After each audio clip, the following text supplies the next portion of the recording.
कमलम आगम मस्तक लिखावती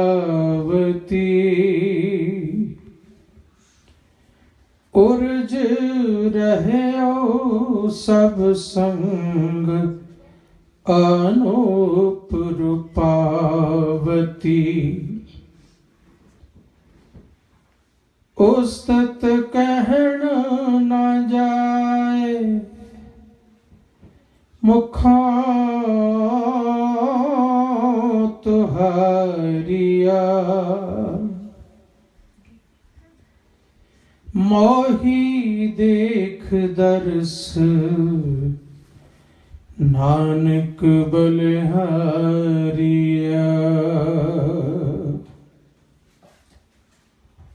मोही देख दर्श नानक बलिहारिया।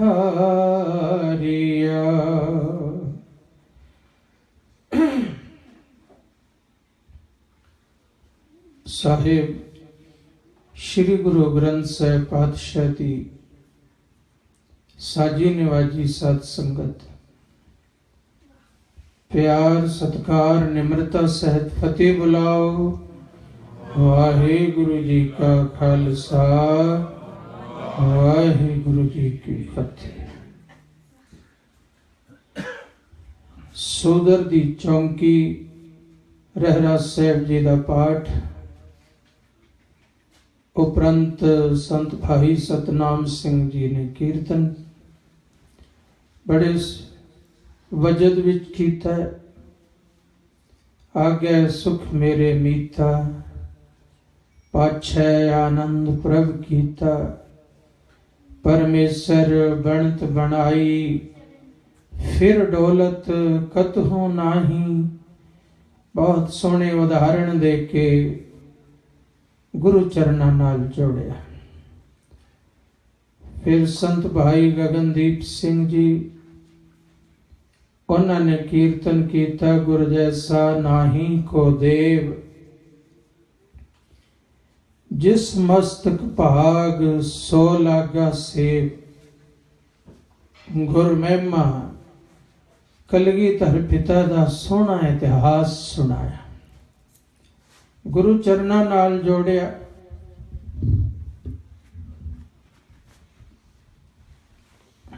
कलगीधर पिता दे चरणा नाल जुड़न दा महात्म दस्सिया।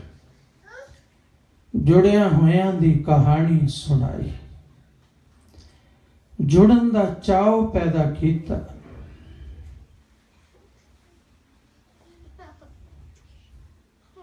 जोड़न वाले नूं ही गुरु घर विच महान आख्या। रहरास पढ़दियां जुड़े गुर की पैरी पाए काज सवारियन। अखीरले शब्द विच ही पढ़िया तुसी।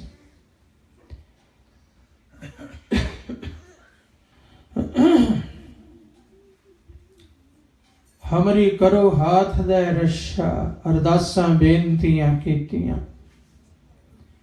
फिर संत भाई सतनाम सिंह जी ने नाम दी महिमा सेवा दी महिमा सेवा चों सुख राज प्राप्त हुंदे ये महिमा दर्शाई जो गुरबाणी दे आधार ते संत भाई गगनदीप सिंह जी ने गुरु चरणा दी महिमा दर्शाई। भाई जोड़िया है जुड़े हो। उपरंत संत बेजा सिंह जी जिन्होंने बहुत सुंदर शब्दां विच गुरु शब्द दी कथा विचार सरवण करवाई। जोड़िया है बंदे दे मन दे सूक्ष्म भावां ते नजर पवाई है कि प्रेम है जिथे लग जाए वैसा ही ओदा रूप हो जाता, वैसा ही ओदा फल हो जाता है। ये समझाया। धन गुरु नानक पातशाह की साखी सुनाई क्योंकि गुरु नानक पातशाह ऐसे ने कहंदे बुरियां नाल बुरियाई तो सारे करते ने, भलियां नाल भलियाई सारे करते ने, ते कई गलतियां नूं माफ भी कर दिंदे ने सियाणे। कहंदे भलियां नाल भलियाई करनी, भलियां नाल भलियाई करनी, माफ करन कई सियाणे।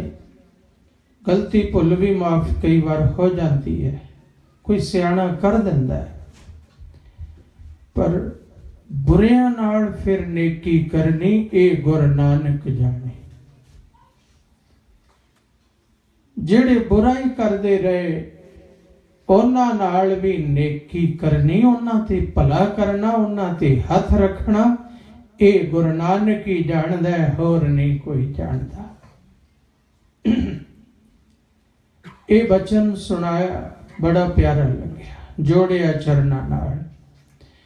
इशारे मात्र ये है भी प्रेम नूं जोड़, ये वेख प्रेम नरकी ना बन जाए, प्रेम स्वर्गी बने, प्रेम सचखंडी बने, प्रेम तेरा पंकज गारा दल दल ना बने, प्रेम संगत विच लगे, प्रेम निरंकार विच लगे, प्रेम संसार विच ना लगे। गल की सारियां ने जोड़िया, बहुत सुहावना समा बनिया।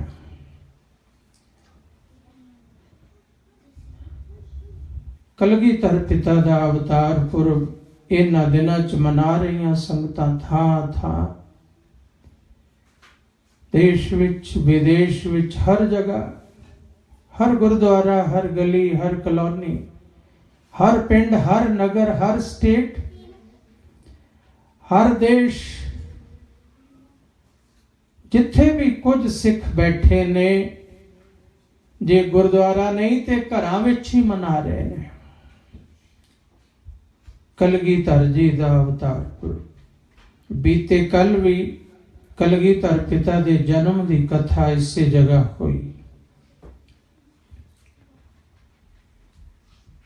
तो कलगीधर पिता दे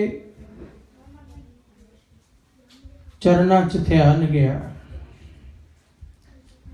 बलिहारी गुर अपने देवहाड़ी सदवार, मैं बलिहारी जावा अपने गुरु तो, कलगियां वाले तो। देवहाड़ी दिन विच सदवार, हमेशा ही सदवार, सद 100 नूं भी आख्या गया। शब्द कोशां विच इहदा अर्थ सद दा 100 भी आया। सद सदा भी है, हमेशा भी है, हर प्रतिपल नूं भी सद कहंदे ने। ते सद शब्द कोशां विच सद दा अर्थ 100 भी हुंदा है। कहते दिहाड़ी सदवार, सैकड़े वार, बहुवचन है। सद सैकड़े, 100 नहीं, सैकड़े बहुवचन है। सैकड़े वारी बलिहारी गुर अपने दिहाड़ी सदवार, ते कहंदे ने दिन विच सैकड़े वारी। दिहाड़ी कोई कहंदा जी इको दिन, दिन नूं आपां पंजाबी च वार भी कहने, जिवें सोम वार, मंगल वार, बुध वार, सत्तां नाल वार वार लगदा। वार दा मतलब दिन, दिन दा मतलब वार। कहंदे इको दिन दिहाड़ी गुरु तो बलिहारी जाने, दिहाड़ी इको दिन कहंदे नहीं, सद वार, सत्ते दे सत्ते वार, सारे ही वार। सद माने सारे, सारे वार, सारे दिन बलिहारी जांदा। क्यों भाई? कहते जिन मानस ते देवते किए करत ना लागी पार। जिसने आम मनुष्य नूं पकड़िया ते देवता बना दिता। आम इंसान रुलदा खुलदा विषय विकारां विच थपेड़े विषय विकारां दियां लहरां दे खांदा होया आया ते जदों गुरां दी शरण च आया उन्होंने देवता बना दिता, दिव्य पवित्र बनाता। दिव्यता आ गई उहदे विच। जिथे नरकी सुभाव सी उथे पवित्र सुभाव पैदा कर दिता सतगुरां ने।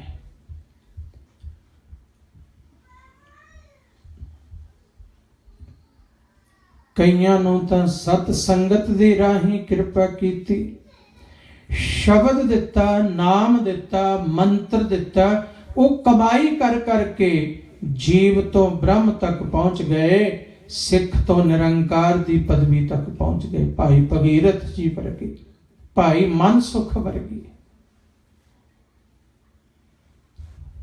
जेड़े भी सतगुरु दी शरण च आ गए।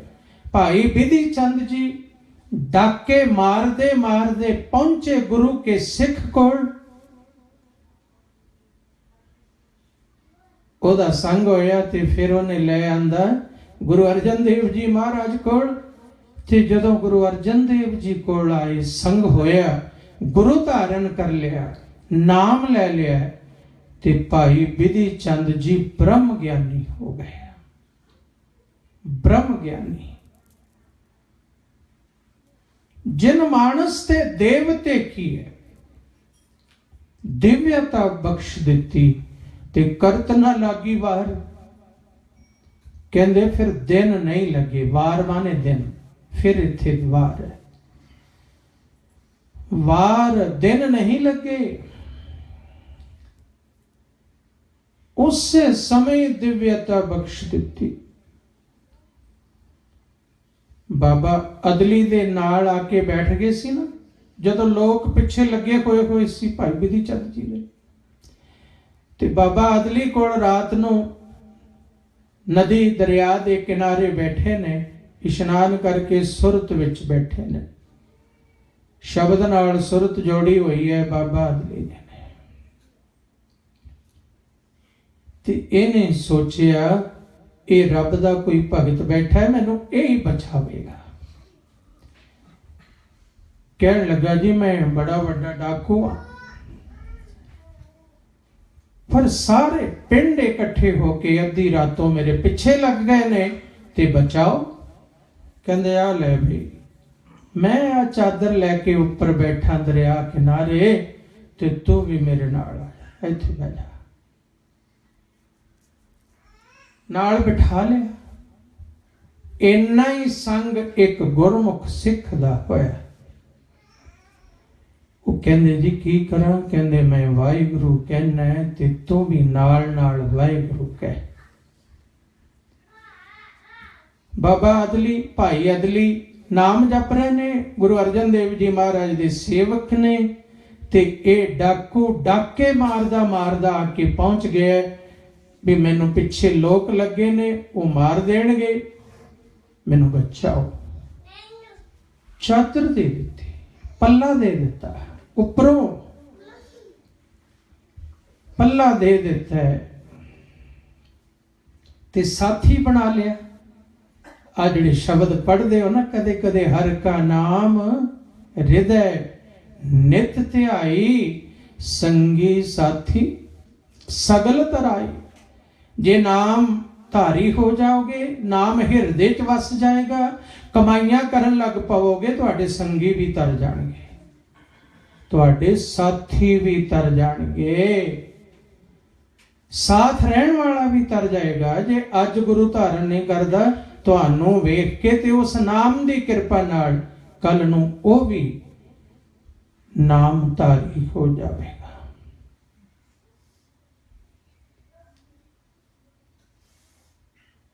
वो भी जुड़ जाएगा, वो भी तर जाएगा। सारे लोग आए इकट्ठे हुए, इधर उधर खोज खुरा खोजी नाल है, ਕਦਮ ਆਏ ਉੱਥੋਂ ਤੱਕ, ਕਹਿੰਦੇ ਕਦਮ ਤਾਂ ਇੱਥੇ ਤੱਕ ਆਉਂਦੇ ਨੇ ਜਿਹੜੇ ਰਿਸਰਚ ਕਰਨ ਵਾਲੇ ਸੀ ਪੈਰਾਂ ਦੇ ਪੈੜਾਂ ਦੇ, ਉਹ ਲੋਕਾਂ ਨੂੰ ਕਹਿੰਦੇ ਕਦਮ ਤਾਂ ਇੱਥੋਂ ਤੱਕ ਆਉਂਦੇ ਨੇ, ਪਰ ਇਹ ਤਾਂ ਕੋਈ ਗੁਰਸਿੱਖ ਨੇ, ਇਹ ਤਾਂ ਗੁਰਸਿੱਖ ਨੇ, ਇਹ ਤਾਂ ਨਾਮ ਜਪ ਰਹੇ ਨੇ। ਕਦਮ ਜਿਸਨੇ ਡਾਕੇ ਮਾਰੇ, ਚੋਰੀ ਕੀਤੀ, ਉਹਦੇ ਕਦਮ ਇੱਥੋਂ ਤੱਕ ਆਉਂਦੇ ਨੇ। ਤੇ ਜਦੋਂ ਭਾਈ ਅਦਲੀ ਨੇ ਥੋੜੀ ਬਿੜਕ ਰੱਖੀ ਨਾਮ ਜਪਦਿਆਂ, ਜਦੋਂ ਪਿੰਡਾਂ ਵਾਲੇ ਉੱਥੇ ਪਹੁੰਚੇ ਤੇ ਸਤਨਾਮ ਆਖਿਆ ਜਾਂ ਕਿਵੇਂ ਵੀ ਉਹਨਾਂ ਨੂੰ ਉਠਾਇਆ, ਉਹਨਾਂ ਦੀ ਬਿਰਤੀ ਤੋਂ ਸੁਰਤੀ ਚੋਂ, ਤੇ ਚਾਦਰ ਉੱਤੋਂ ਲਾਈ ਚਿਹਰੇ ਤੋਂ। ਬਹੁਤੇ ਪਹਿਚਾਣਦੇ ਸੀ ਇਹ ਤਾਂ ਗੁਰੂ ਅਰਜਨ ਦੇਵ ਜੀ ਦਾ ਸਿੱਖ ਹੈ, ਬਾਬਾ ਅਦਲੀ। ਉਹ ਕਹਿਣ ਲੱਗੇ, ਬਾਬਾ ਅਦਲੀ ਇੱਕਦਮ ਘਬਰਾ ਗਏ ਕਿ ਅਸੀਂ ਤਾਂ ਡਾਕੂ ਦੀ ਪੈੜ ਕੱਢਦੇ ਫਿਰਦੇ ਆਂ, ਇਹ ਤਾਂ ਚਾਦਰ ਮੂੰਹ ਤੋਂ ਲਾਈ ਹੈ ਤੇ ਬਾਬਾ ਅਦਲੀ ਹੈ। ਬਾਬਾ ਅਦਲੀ ਖਿਮਾ ਕਰਨਾ, ਤੁਹਾਨੂੰ ਨਾਮ ਵਿੱਚੋਂ ਉਠਾਇਆ, ਨਾਮ ਦਾ ਜਾਪ ਕਰਦੇ ਸੀ ਉਹਦੇ ਚੋਂ ਉਠਾਇਆ, ਪਰ ਸਾਡਾ ਡਾਕੂ ਹੈ, ਚੋਰ ਹੈ। ਉਹ ਇੱਥੋਂ ਤੱਕ ਆਇਆ, ਉਹਦੇ ਕਦਮ। ਕਹਿੰਦੇ ਬਈ ਆ ਮੇਰਾ ਇੱਕ ਸੰਗੀ ਬੈਠਾ ਮੇਰੇ ਨਾਲ, ਇਹ ਵੇਖ ਲਓ ਜੀ ਤੁਹਾਡਾ ਚੋਰ ਹੈ। ਦੂਜਾ ਮੈਂ ਬੈਠਾ, ਜੇ ਵੇਖ ਲਓ ਦੋਨਾਂ ਚੋਂ ਕੋਈ ਚੋਰ ਹੈ, ਡਾਕੂ ਹੈ, ਲੈ ਜਾਓ। ਉਹ ਕਹਿੰਦੇ ਜੀ ਖਿਮਾ ਕਰਨਾ, ਗਲਤੀ ਹੋ ਗਈ, ਭੁੱਲ ਹੋ ਗਈ। ਇਹ ਸਾਰਾ ਕੁਝ ਭਾਈ ਬਿਧੀ ਚੰਦ ਜੀ ਸੁਣ ਰਹੇ ਨੇ। ਉਹ ਜਦੋਂ ਚਲੇ ਗਏ, ਸਾਰੇ ਗੱਲਾਂ ਕਰਦੇ ਕਰਦੇ ਵੀ ਕਿਆ ਹੋਇਆ, ਇਸ ਤੋਂ ਅੱਗੇ ਪੈੜ ਨਹੀਂ ਜਾਂਦੇ। ਪਰ ਇਹ ਤਾਂ ਬਾਬਾ ਅਦਲੀ ਤੇ ਕੋਈ ਸਾਥੀ ਬੈਠਾ ਨਾਲ, ਨਾਮ ਜਪ ਰਹੇ ਨੇ। ਜੇ ਇੱਕ ਪਲ ਪਹਿਲੇ ਕੋਈ ਡਾਕੂ ਸੀ, ਪਰ ਇੱਕ ਨਾਮ ਜਪਣ ਵਾਲੇ ਦੇ ਪੱਲੇ ਹੇਠ ਆ ਗਿਆ, ਲੋਕਾਂ ਨੇ ਡਾਕੂ ਸਮਝ ਕੇ ਨਾ ਫੜਿਆ। ਐਡੀ ਤਬਦੀਲੀ, ਐਨੀ ਕਿਰਪਾ ਨਾਮ ਦੀ। ਨਾਮ ਜਪਣ ਵਾਲਿਆਂ ਦਾ ਇੰਨਾ ਬਲ, ਵਾਹ ਵਾਹ। ਕਹਿੰਦੇ ਜਿਨ ਮਾਨਸ ਤੇ ਦੇਵਤੇ ਕੀਏ, ਜਿਸ ਨੇ ਆਮ ਬੰਦਿਆਂ ਤੋਂ ਜਿਹੜੇ ਵਿਸ਼ੇ ਵਿਕਾਰਾਂ ਵਿੱਚ ਥਪੇੜਾਂ ਖਾ ਰਹੇ ਨੇ, ਵਿਸ਼ੇ ਵਿਕਾਰਾਂ ਦੀਆਂ ਲਹਿਰਾਂ ਦੇ ਡੁੱਬ ਰਹੇ ਨੇ ਇਸੇ ਵਿਸ਼ੇ ਸਾਗਰ ਵਿੱਚ, ਉਹਨਾਂ ਨੂੰ ਜਦੋਂ ਉਹ ਆਏ ਗੁਰੂ ਜੀ ਦੇ ਕੋਲ, ਕਹਿੰਦੇ ਦਿਵਯ ਕਰ ਦਿੱਤੇ, ਪਵਿੱਤਰ ਕਰ ਦਿੱਤੇ, ਤੇ ਵਾਰ ਦਿਨ ਵੀ ਨਾ ਲੱਗੇ, ਦਿਨ ਵੀ ਨਾ ਲੱਗੇ, ਤੇ ਇੱਥੇ ਤਾਂ ਪਲ ਵੀ ਨਾ ਲੱਗੇ। ਕਹਾਣੀ ਕੀ ਕਹਿੰਦੀ ਹੈ, ਕਹਾਣੀ ਚੋਂ ਸਮਝੋ, ਦਿਨ ਤਾਂ ਕੀ ਪਲ ਵੀ ਨਹੀਂ ਲੱਗਿਆ। ਕੁਝ ਪਲ ਭਾਈ ਬਿਧੀ ਚੰਦ ਬਾਬਾ ਅਦਲੀ ਕੋਲ ਆ ਕੇ ਬੈਠਦੇ ਨੇ, ਤੇ ਲੋਕੀ ਉਹਨੂੰ ਸੰਤ ਸਮਝ ਕੇ ਪਿੱਛੇ ਚਲੇ ਜਾਂਦੇ ਨੇ, ਹਾਲੇ ਕਿ ਪੈੜ ਉੱਥੇ ਤੱਕ ਜਾਂਦੀ ਹੈ। ਜਦੋਂ ਲੋਕ ਚਲੇ ਗਏ, ਥੋੜਾ ਮੂੰਹ ਹਨੇਰਾ ਹੋਇਆ, ਜਦੋਂ ਤੱਕ ਨਿਤਨੇਮ ਕਰਦੇ ਸੀ ਓਨੀ ਦੇਰ, ਕਿਉਂਕਿ ਉਹਨੂੰ ਵੀ ਆਖਿਆ ਸੀ ਵਾਹਿਗੁਰੂ ਕਹਿ, ਉਹ ਵਾਹਿਗੁਰੂ ਜਪਦੇ, ਤੇ ਉਹ ਨਾਲ ਕਹਿੰਦਾ ਵਾਹਿਗੁਰੂ ਕਹਿ ਲੋ ਸਾਰੇ, ਵਾਹਿਗੁਰੂ ਵਾਹਿਗੁਰੂ ਵਾਹਿਗੁਰੂ ਵਾਹਿਗੁਰੂ ਵਾਹਿਗੁਰੂ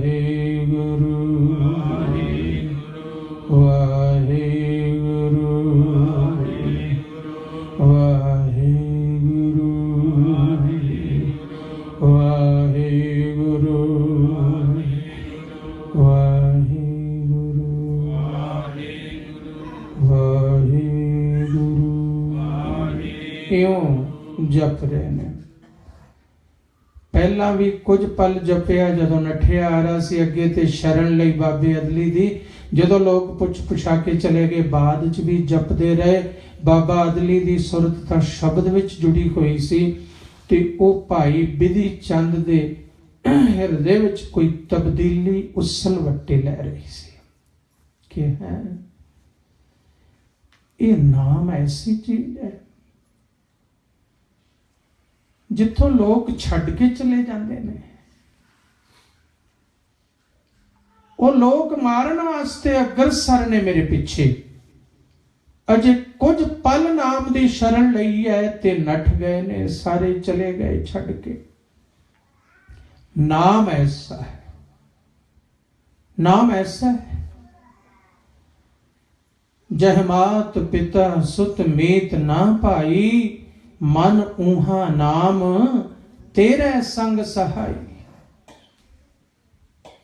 ਪਿਆਰੇ ਜੀ ਜਿੱਥੇ ਨਾ ਤੇਰਾ ਮਾਤ ਪਿਤਾ, ਪਿਆਰੇ ਜੀ ਜਿੱਥੇ ਨਾ ਤੇਰਾ ਮਾਤ ਪਿਤਾ, ਉਥੇ ਨਾਮ ਨੇ ਸਹਾਈ ਹੋਣਾ, ਉਥੇ ਨਾਮ ਨੇ ਸਹਾਈ ਹੋਣਾ, ਉਥੇ ਨਾਮ ਨੇ ਸਹਾਈ ਹੋਣਾ, ਉਥੇ ਨਾਮ ਨੇ ਸਹਾਈ ਹੋਣਾ। ਇਹ ਨਾਮ ਨੇ ਸਹਾਇਤਾ ਕਰਨੀ।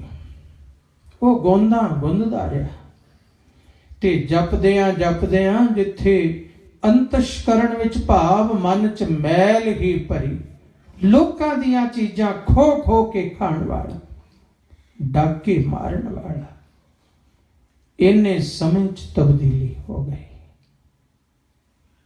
ਬਾਬਾ ਅਦਲੀ ਚਾਦਰ ਉਹਦੇ ਤੋਂ ਲਾਈ, ਮੂੰਹ ਹਨੇਰਾ ਹੋਇਆ, ਚੱਲਣ ਲੱਗੇ।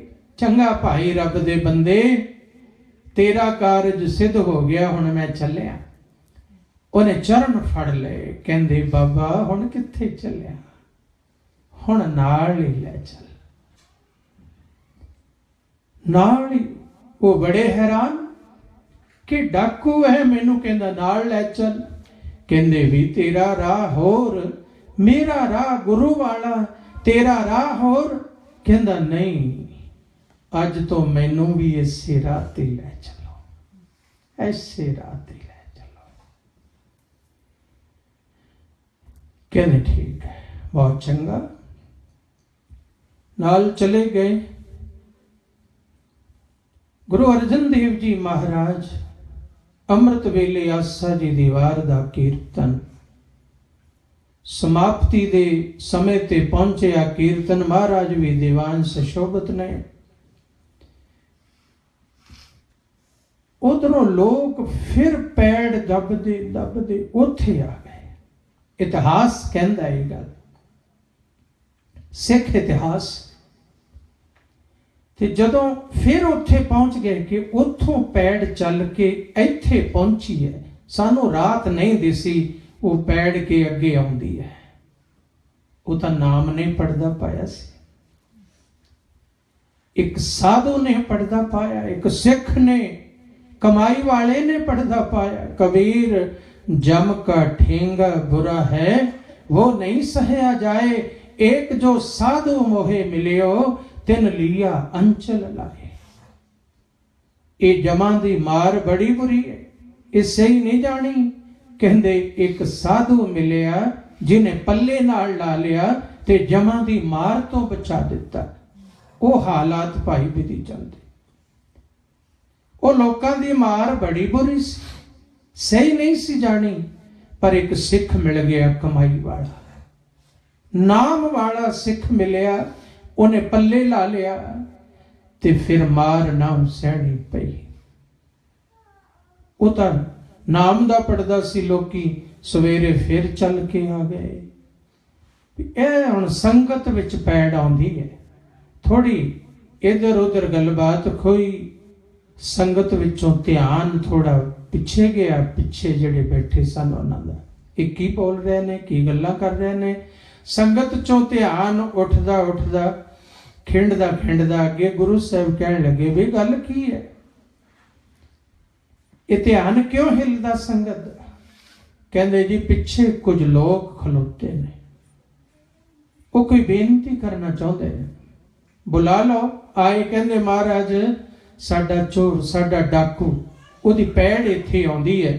ਮਹਾਰਾਜ ਕਹਿੰਦੇ ਵੀ ਇੱਥੇ ਤਾਂ ਸਾਰੇ ਦੇਵਤੇ ਬੈਠੇ ਨੇ, ਇੱਥੇ ਕੋਈ ਡਾਕੂ ਨਹੀਂ। ਤੇ ਜਿਹਨੇ ਕੱਪੜੇ ਨਾਲ ਸਿਰ ਢੱਕਿਆ ਹੋਇਆ ਸੀ, ਇੱਕ ਬੰਦੇ ਨੇ उठ के खड़ा हो गया, कहने लगा जी मैं इन्हां दा डाकू, मैं इन्हां दा डाकू हाँ, मैं इन्हां दा चोर हाँ, पर पातशाह मैं डरदा नहीं उठिया।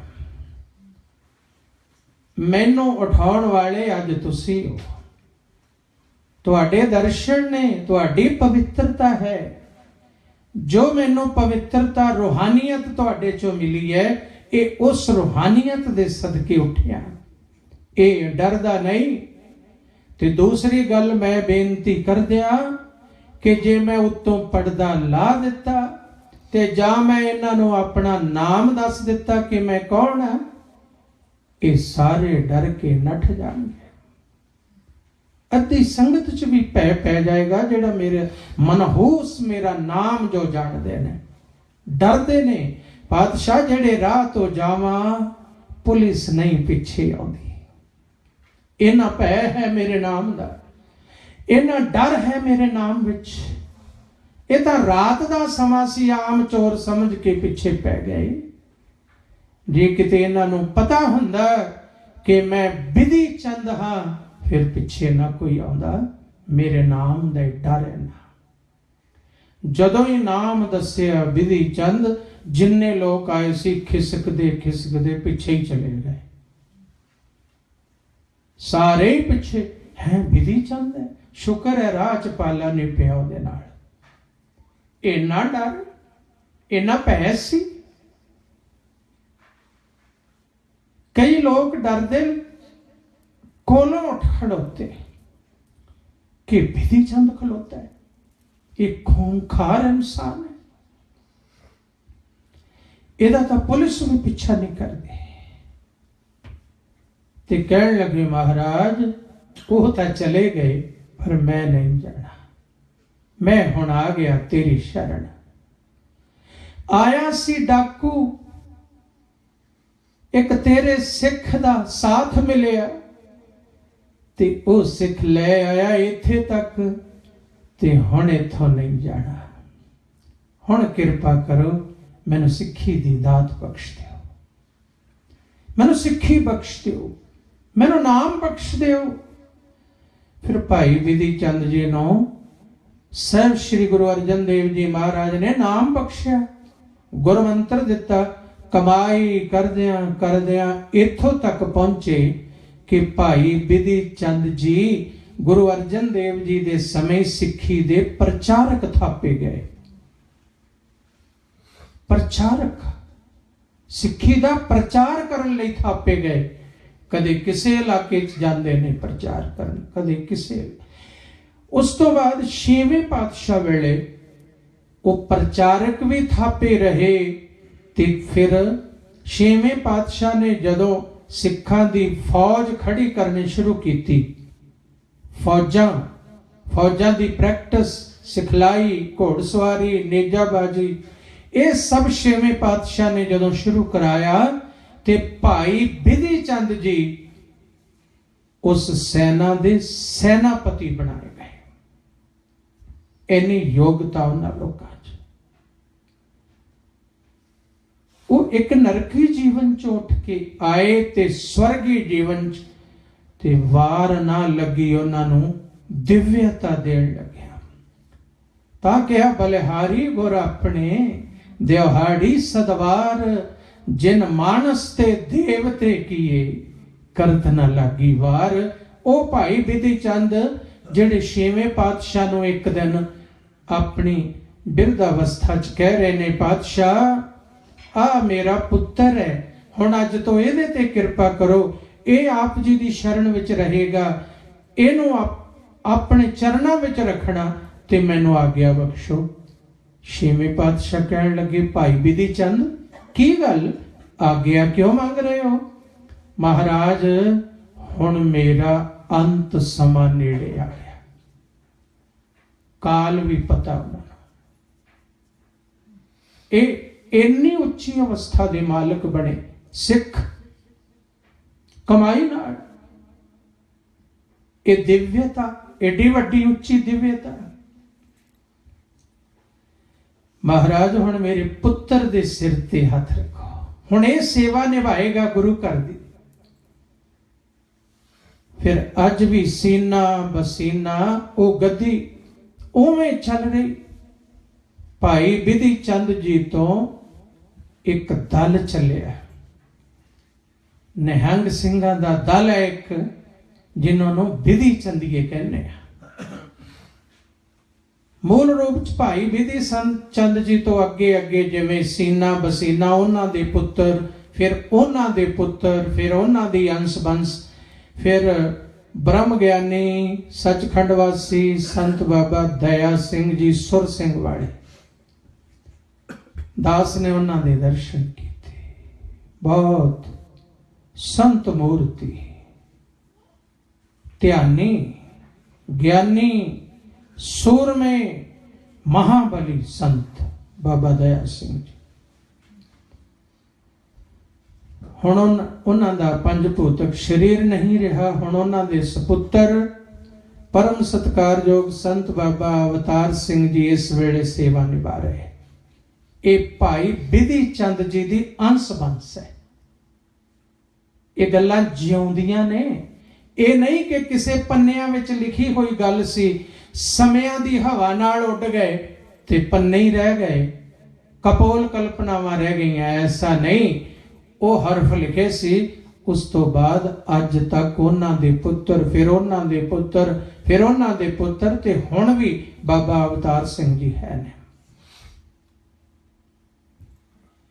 कीर्तन दे भी धनी ने, शस्त्रां दे भी धनी ने, ते निम्रता दे भी धनी ने।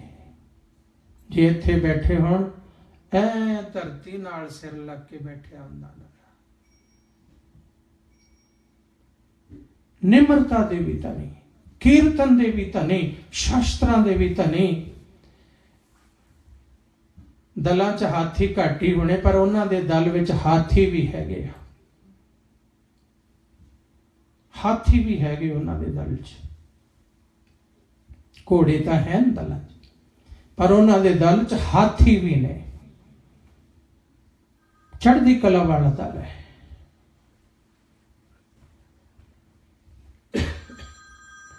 तो वो भाई बिधि चंद जी जेड़े ब्रह्म विच पहुंच के ब्रह्म ही हो गए। जेड़ा गुरमत दा सिद्धांत है, गुरु सिख, सिख गुरु है, इस अवस्था च पहुंच गए। कमाई करदियां करदियां इस अवस्था च पहुंच गए। कमाई करदियां करदियां ਤਾਂ महाराज कहते ने, बलिहारी गुर अपने दिहाड़ी सदवार, जिन मानस ते देवते किए करत न लागी वार। जे 100 चंदा उगवे सूरज चढ़े 1000, कहते सैकड़े चंद्रमा चढ़न ते 1000 ही सूरज चढ़ पैण।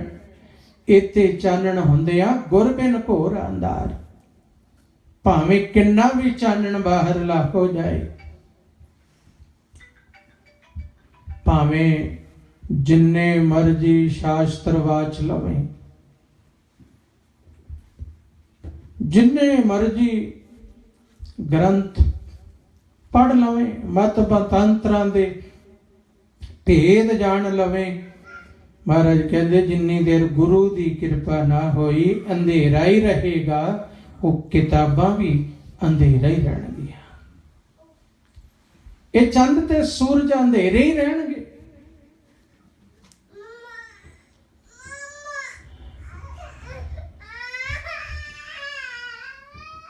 तो ये सतगुरु तो बलिहारे, गुर जैसा नाही को देव, जिस मस्तक भाग सो लागा सेव।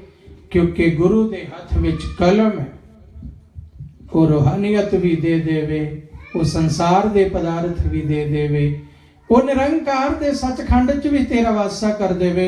उदी मर्जी, उदी मौज है। छेवें पातशाह दा इतिहास जानते हो? माता सुलखणी आई, कहती मेरी झोली खाली है। फिर जदों कहा तेरे भागा विच नहीं, ते भाई गुरदास जी राह च मिल पे, रोंदी जांदी है बीबी, ते की गल?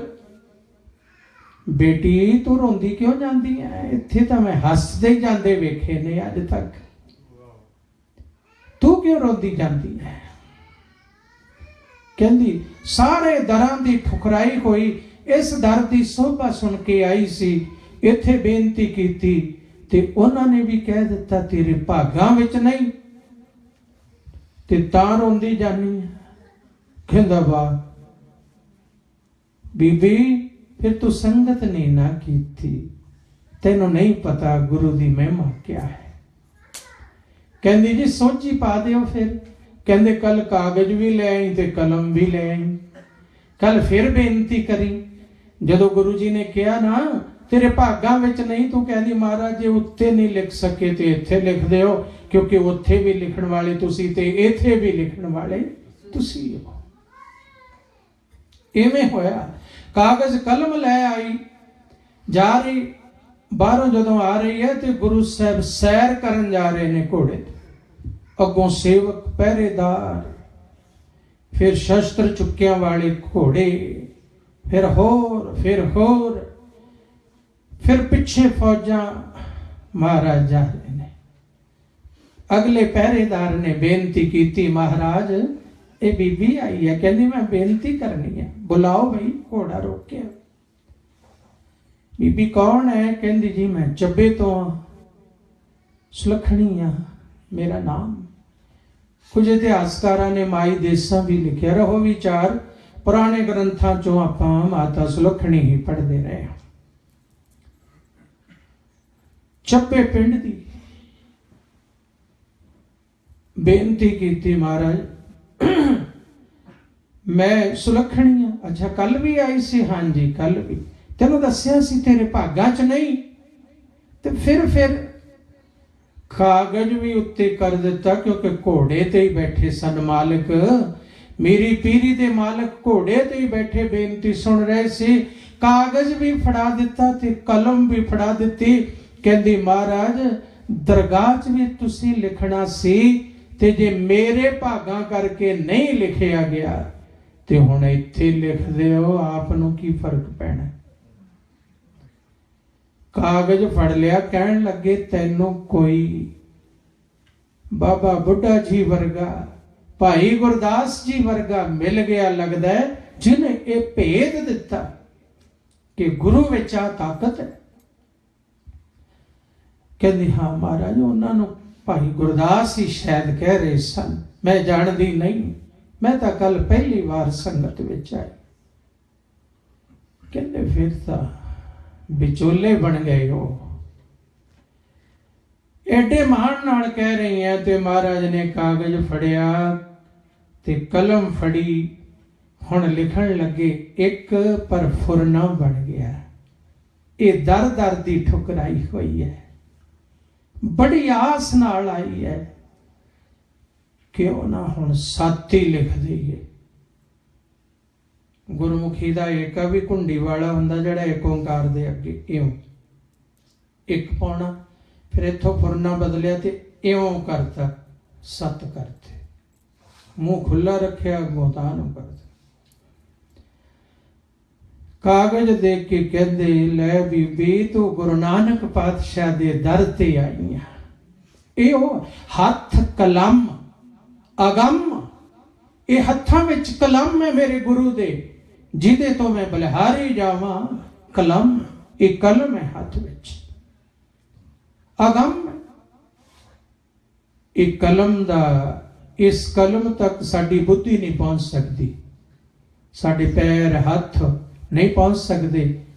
गम कहते ने गमन करना, पहुंचना, ते एड़ा अगे ला के महाराज ने कहता भी पहुंच नहीं हो सकती, अगम है। उहदे तक साडी बुद्धि की पहुंच नहीं, सोच की पहुंच नहीं। उस कलम विच कितनी ताकत है, वो अगम है कलम। हाथ विच जिहड़ी कलम फड़ी है वो अगम है। मस्तक लिखावती, मस्तक ते चलती है, मस्तक ते चलती है। प्रिंसीपल गंगा सिंह गुरुद्वारा सीसगंज साहब कथा करन लगे,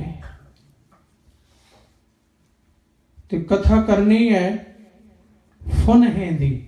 ਇਹ ਜਿਹੜੀ ਅਸੀਂ ਤੁਕ ਪਹਿਲੇ ਲਈਏ ਫੁਨਹੇ ਦੀ ਬਾਣੀ ਹੈ। ਫੁਨਹੇ ਦੀਆਂ ਜਿੰਨੀਆਂ ਪੌੜੀਆਂ ਸਾਰੀਆਂ ਦੀ ਕਥਾ ਕਰਨੀ ਹੈ ਉਹਨਾਂ ਨੇ 1 ਮਹੀਨੇ ਵਿੱਚ 1 ਮਹੀਨੇ 'ਚ ਕਥਾ ਕਰਨੀ ਹੈ। ਪ੍ਰਿੰਸੀਪਲ ਗੰਗਾ ਸਿੰਘ ਨੇ, ਗਿਆਨੀ ਸੰਤ ਸਿੰਘ ਜੀ ਮਸਕੀਨ ਉਦੋਂ ਯੰਗ ਸਨ, ਕਹਿੰਦੇ ਵੀ ਮੈਂ ਇੱਕ ਜਗ੍ਹਾ ਗੁਰਦੁਆਰੇ ਕਥਾ ਕਰਦਾ ਸੀ, ਫਿਰ ਸਾਈਕਲ ਤੇ ਉਸ ਕਥਾ ਦੇ ਟਾਈਮ ਨੂੰ ਉੱਥੇ ਪਹੁੰਚਦਾ ਸੀ ਜਾ ਕੇ ਉਹਨਾਂ ਦੀ ਕਥਾ ਸੁਣ। ਕਹਿੰਦਾ ਜਦੋਂ ਗੁਰਦੁਆਰਾ ਸੀਸਗੰਜ ਸਾਹਿਬ ਤੋਂ ਉਤਰ ਰਹੇ, ਹੱਥ ਕਲਮ ਆਗਮ ਮਸਤਕ ਲਿਖਾਵਤੀ, ਇੰਨੀ ਤੁਕ ਤੇ ਕਹਿੰਦੇ ਅੱਜ 7ਵਾਂ ਦਿਨ ਸੀ, ਇੰਨੀ ਤੁਕ ਤੇ ਉਹਨਾਂ ਦੀ ਕਥਾ ਦਾ ਹੱਥ ਕਲਮ ਆਗਮ ਮਸਤਕ ਲਿਖਾਵਤੀ, ਕਿ ਗੁਰਾਂ ਦੇ ਗੁਰੂ ਨਾਨਕ ਸਾਹਿਬ ਦੇ ਹੱਥ ਵਿੱਚ ਜਿਹੜੀ ਕਲਮ ਹੈ ਉਹ ਆਗਮ ਹੈ ਤੇ ਉਹ ਜੀਵਾਂ ਦੇ ਮਸਤਕ ਤੇ ਚੱਲਦੀ ਹੈ। ਪਰਿਪੂਰਨ ਪਾਰ ਬ੍ਰਹਮ ਦੇ ਹੱਥ ਵਿੱਚ ਜਿਹੜੀ ਕਲਮ ਹੈ ਉਹ ਆਗਮ ਹੈ ਤੇ ਮਸਤਕ ਤੇ ਚੱਲਦੀ ਹੈ। ਉਹ ਅਗੰਮ, ਸਾਡੀ ਬੁੱਧੀ ਦੀ ਸੋਚ ਦੀ ਪਹੁੰਚ ਨਹੀਂ ਉੱਥੋਂ ਤੱਕ।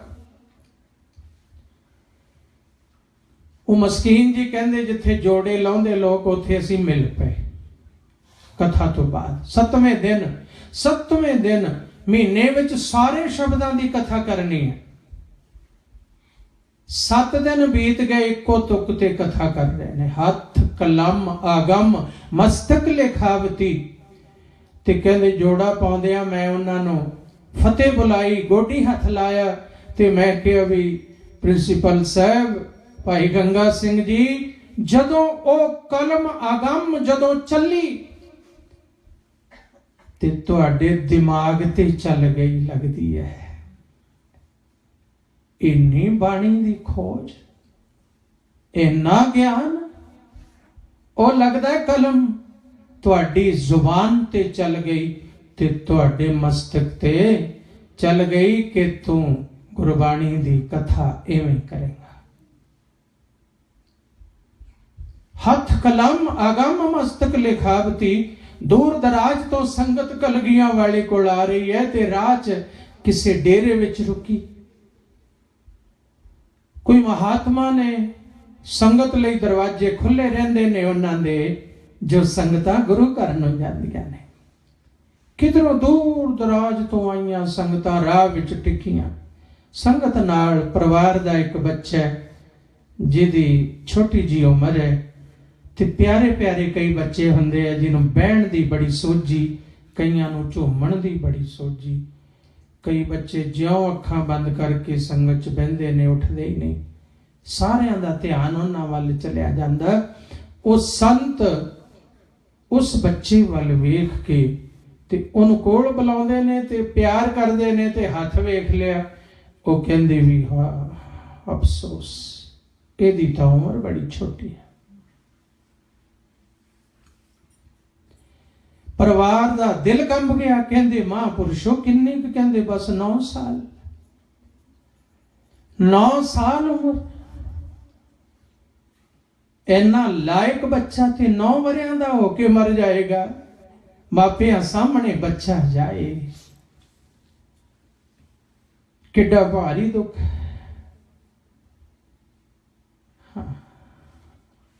ਕੀ ਕਰੀਏ? ਤੇ ਕਹਿੰਦੇ ਕਰਨਾ ਕੀ ਹੈ?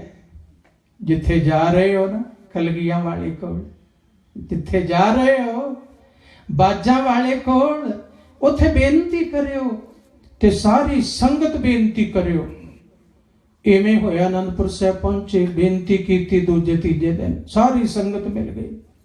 ਮਹਾਰਾਜ ਕਿਰਪਾ ਕਰੋ, ਇਹ ਪਰਿਵਾਰ ਦਾ ਬੱਚਾ ਰਸਤੇ 'ਚ ਰੁਕੇ ਸੀ ਤੇ ਉਸ ਮਹਾਤਮਾ ਨੇ ਕਿਹਾ ਇਹ ਤਾਂ ਛੋਟੀ ਉਮਰ ਹੈ। ਮਹਾਰਾਜ ਕਹਿੰਦੇ ਕੋਈ ਗੱਲ, ਤੁਸੀਂ ਗੁਰੂ ਨਾਨਕ ਦੇ ਦਰਬਾਰ 'ਚ ਆਏ ਹੋ। ਅੱਜ ਕਲਗੀਧਰ ਪਿਤਾ ਦਇਆ ਦੇ ਮੂਡ ਵਿੱਚ, ਦਇਆ ਦੇ ਘਰ ਵਿੱਚ ਨੇ। ਦਇਆ ਦੇ ਘਰ ਵਿੱਚ ਕਿਸੇ ਨੂੰ ਕਿਹਾ ਜਾ ਕਲਮ ਲਿਆ। ਕਲਮ ਲਿਆਂਦੀ, ਬੱਚੇ ਦੇ ਮਸਤਕ ਤੇ ਇਉਂ ਕਰ ਦਿੱਤਾ ਕਲਗੀਧਰ ਨੇ। ਬਸ ਇੰਨਾ ਹੀ ਹੋਇਆ। ਸਿੱਖਾਂ ਵਿੱਚ ਵਿਚਾਰ ਚੱਲ ਪਈ ਕਿ ਗੱਲ ਕੀ ਹੋਈ। ਬੇਨਤੀ ਆ ਕੀਤੀ ਸੀ ਤੇ ਨਿਸ਼ਾਨੀ ਲਾ ਦਿੱਤੀ। ਇਹ ਕੀ ਹੋਇਆ? ਗੁਰੂ ਗੋਬਿੰਦ ਸਿੰਘ ਜੀ ਮਹਾਰਾਜ ਨੂੰ ਪੁੱਛਿਆ ਸਿੱਖਾਂ ਨੇ। ਭਾਈ ਆਲਮ ਸਿੰਘ ਜੋ ਹਜੂਰੀਏ ਸਨ, ਭਾਈ ਆਲਮ ਸਿੰਘ ਕਹਿਣ ਲੱਗੇ, ਮਹਾਰਾਜ ਸੰਗਤ ਸੋਚਦੀ ਹੈ ਜਿਹੜੀ ਕੱਲ ਬੇਨਤੀ ਹੋਈ ਬੱਚੇ ਦੀ, ਉਹਦੇ ਮਸਤਕ ਤੇ ਨਿਸ਼ਾਨ ਲਾਇਆ। ਇਹ ਕਹਿੰਦੇ ਜਿਹੜੇ ਸਾਧੂ ਨੇ ਇਹਨਾਂ ਨੂੰ ਇਹ ਬੇਨਤੀ ਕਰਨ ਲਈ ਪ੍ਰੇਰਨਾ ਦਿੱਤੀ ਸੀ, ਉਸੇ ਨੂੰ ਪੁੱਛ ਲੈਣ। ਸਮਾਂ ਹੋਇਆ, ਵਾਪਸ ਗਏ। ਜਦੋਂ ਜਾਂਦੇ ਆ ਉਸ ਸਾਧੂ ਕੋਲ ਠਹਿਰੇ। ਫਿਰ ਸੰਗਤਾਂ ਲਈ ਉਹ ਖੁੱਲੇ ਰੱਖਦੇ ਸੀ ਦਰਵਾਜ਼ੇ, ਲੰਗਰ ਚੱਲਦਾ ਸੀ, ਕੀਰਤਨ ਹੁੰਦਾ ਸੀ। ਉਹਨਾਂ ਨੇ ਕਿਹਾ ਵੀ ਆਹ ਘਟਨਾ ਵਾਪਰੀ, ਅਸੀਂ ਬੇਨਤੀ ਕੀਤੀ, ਉਹਨਾਂ ਨੇ ਮਸਤਕ ਤੇ ਕੁਝ ਲਾਇਆ ਤੇ ਮਹਾਤਮਾ ਖਿੜਖਿੜਾ ਕੇ ਹੱਸ ਪਏ। ਉਹ ਕਹਿੰਦੇ ਕਲਗੀਆਂ ਵਾਲੇ ਨੇ ਜਿਹੜੇ ਮੱਥੇ ਤੇ ਕਲਮ ਚਲਾ ਦਿੱਤੀ, ਸਭ ਕੁਝ ਲਿਖ ਦਿੱਤਾ ਹੈ, ਸਭ ਕੁਝ ਲਿਖਿਆ ਹੈ। ਵਾਹ! ਫਿਰ ਹੱਥ ਵੇਖਿਆ, ਕਹਿੰਦੇ ਆ ਲਕੀਰਾਂ ਇੰਨੇ ਦਿਨਾਂ 'ਚ ਨਹੀਂ ਬਦਲਦੀਆਂ।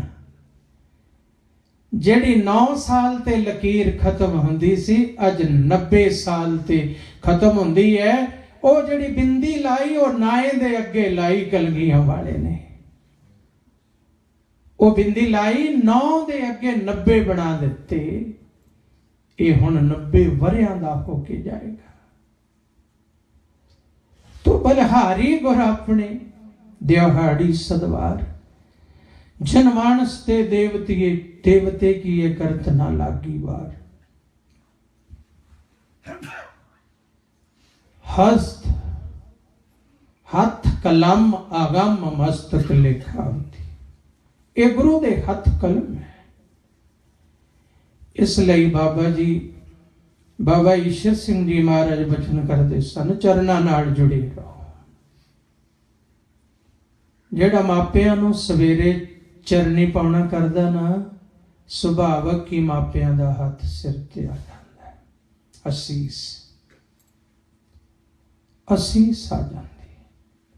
ਜੇ ਰੋਜ਼ ਗੁਰੂ ਚਰਨਾਂ ਨਾਲ ਜੁੜਦਾ ਹੈ ਤੇ ਸੁਭਾਵਕ ਹੀ ਉਹ ਹੱਥ ਕਲਮ, ਉਹ ਆਗਮ ਕਲਮ ਵਾਲਾ ਹੱਥ ਤੇਰੇ ਸਿਰ ਤੇ ਆ ਜਾਂਦਾ ਹੈ, ਜੇ ਤੂੰ ਰੋਜ਼ ਚਰਨਾਂ ਨਾਲ ਜੁੜਦਾ ਹੈ।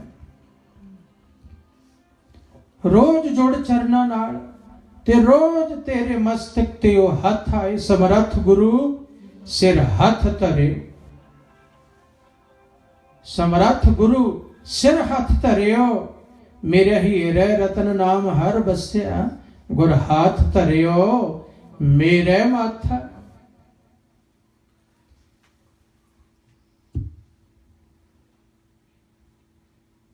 ਇਹ ਚਰਨਾਂ ਦੇ ਧਿਆਨ ਵਿੱਚ ਇਹ ਬਰਕਤ ਬਖਸ਼ਿਸ਼ ਸੁਭਾਵਕ ਹੀ ਉਹ ਬਖਸ਼ਿਸ਼ਾਂ ਵਾਲਾ ਹੱਥ ਤੇਰੇ ਸਿਰ ਤੇ ਆ ਜਾਏਗਾ ਜੇ ਚਰਨਾਂ ਨਾਲ ਜੁੜਿਆ ਰਵੇਂ। ਗੋਦਾਵਰੀ ਦੇ ਕਿਨਾਰੇ ਇੱਕ ਦਿਨ ਬੈਠੇ ਨੇ ਕਲਗੀਧਰ। ਇੱਕ ਕਿਨਾਰੇ ਤੋਂ ਰੋੜੀ ਚੁੱਕੀ ਹੈ ਤੇ ਸੁੱਟ ਦਿੱਤੀ ਹੈ ਗੋਦਾਵਰੀ 'ਚ। ਇੱਕ ਦੋ ਦਾ ਖਿਆਲ ਆਇਆ, ਇਹ ਮਹਾਰਾਜ ਨੇ ਕਿਉਂ ਸੁੱਟੀ? ਫਿਰ ਥੋੜੇ ਚਿਰ ਬਾਅਦ ਇੱਕ ਰੋੜੀ ਚੁੱਕੀ, ਪੱਥਰ ਫਿਰ ਗੋਦਾਵਰੀ 'ਚ ਸੁੱਟਿਆ ਤੇ ਬਹੁਤਿਆਂ ਦਾ ਧਿਆਨ ਆਇਆ। ਜਦੋਂ ਚੌਥੀ ਪੰਜਵੀਂ ਰੋੜੀ ਸੁੱਟੀ, ਜਿੰਨੀ ਸੰਗਤ ਬੈਠੀ ਸੀ ਸਭ ਦਾ ਧਿਆਨ ਗੁਰੂ ਜੀ ਵੱਲ ਗਿਆ ਤੇ ਗੁਰੂ ਜੀ ਨੇ ਸਵਾਲ ਕੀਤਾ ਸੰਗਤ ਨੂੰ ਕਿ ਇਹ ਜਦੋਂ ਅਸੀਂ ਪੱਥਰ ਸੁੱਟਨੇ ਆ, ਇਹ ਡੁੱਬਦਾ ਕਿਉਂ? ਤੂੰ ਕਹਿਣ ਲੱਗੇ ਮਹਾਰਾਜ ਪੱਥਰ ਭਾਰਾ ਹੁੰਦਾ ਹੈ, ਪਾਣੀ ਨਹੀਂ ਇਹਨੂੰ ਉਤਾਰ ਸਕਦਾ। ਕੋਈ ਸਾਇੰਸ ਦੇ ਮੁਤਾਬਕ ਦੱਸਣ ਲੱਗਿਆ ਇੰਨੀ ਜਗ੍ਹਾ ਵਿੱਚ ਇੰਨਾ ਵਜਨ ਹੋਵੇ ਪਾਣੀ 'ਚ ਨਹੀਂ ਤਰਦਾ, ਜੇ ਇੰਨਾ ਵਜਨ ਇੰਨੀ ਜਗ੍ਹਾ 'ਚ ਹੋਵੇ ਤਰ ਜਾਏਗਾ। ਪਤਾ ਨਹੀਂ ਕਿਆ ਦੱਸਣ ਲੱਗੇ। ਕੋਈ ਕਹਿੰਦਾ ਪਾਣੀ ਦਾ ਸੁਭਾਅ ਇਹ ਹੁੰਦਾ, ਕੋਈ ਕਹਿੰਦਾ ਪੱਥਰ ਦਾ ਇਹ ਸੁਭਾਅ ਹੁੰਦਾ, ਪੱਥਰ ਨਹੀਂ ਤਰਦਾ।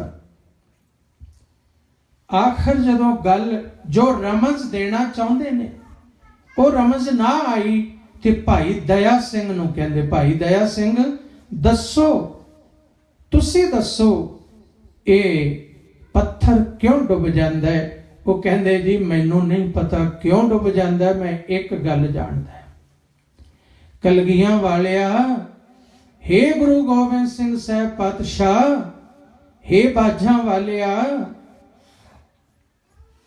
हे ਸਰਬੰਸ ਦਾਨੀ, हे ਪਿਤਾ ਦੇ ਦਾਨੀ, ਮਾਤਾ ਦੇ ਦਾਨੀ, ਪੁੱਤਰਾਂ ਦੇ ਦਾਨੀ, ਗਰੀਬ ਨਵਾਜ,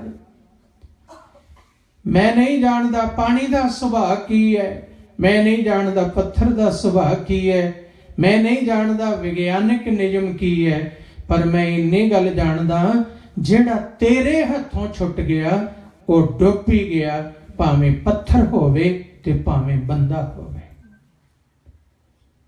ਇਸ ਲਈ ਗੁਰੂ ਦੇ ਹੱਥਾਂ ਵਿੱਚ ਰਹੋ,